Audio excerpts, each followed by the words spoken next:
আজকে কি খাবা? যেরকম স্ন্যাক্স বানায় না তোমার মা, ওরকম স্ন্যাক্স বানাতে কও, খাওয়া যাবে না তাহলে?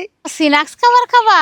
তাহলে দাঁড়াও, ওই চিজ আর ব্রেড দিয়ে ভালো সুন্দর একটা খাবার বানাই নিয়ে আসি, খাইয়ে নে। প্রথমে কড়া সিদ্ধ করে আলু নিছি, এবার আলুটারে ভালো করে মাহায় নিতে হবে। এবার আলুর মধ্যে নুন, কুচনো পেঁয়াজ, কুচনো কাঁচা লঙ্কা, চিলি ফ্লেক্স, জিরের গুঁড়ো আর একটু গোলমরিচের গুঁড়ো দিয়ে ভালো করে মাহায় নেবো। আলু মাখা হয়ে গেছে, এবার একটা বাটিতে ময়দা, কর্নফ্লাওয়ার, নুন আর একটু জল দিয়ে গুলাই নেবো। এবার এই রুটিগুলো গিলাস দিয়ে মাঝখান দিয়ে গোল গোল করে কাটিয়ে নেবো। রুটিগুলো তো গোল গোল করে নিছি, এইবার প্রত্যেকটা রুটিতে সস মাহায় নিতে হবে। তারপরে এর উপর দিয়ে একটু চিজ ঘষে দিতে হবে, আর একটা রুটিতে সস মাহাইয়ে এরকম করে দিয়ে দিতে হবে। আর এই রুটির উপর নিচে আলু দিয়ে ভালো করে গোল করে নিয়ে একবার ময়দার গুলা একবার ব্রেড কামে কোট করে নিতে হবে।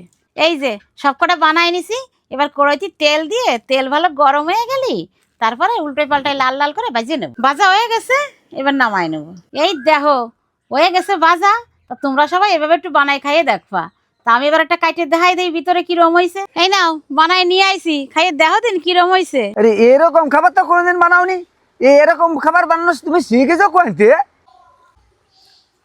যে দারুণ স্বাদ লাগছে, তো ভারী স্বাদ লাগছে।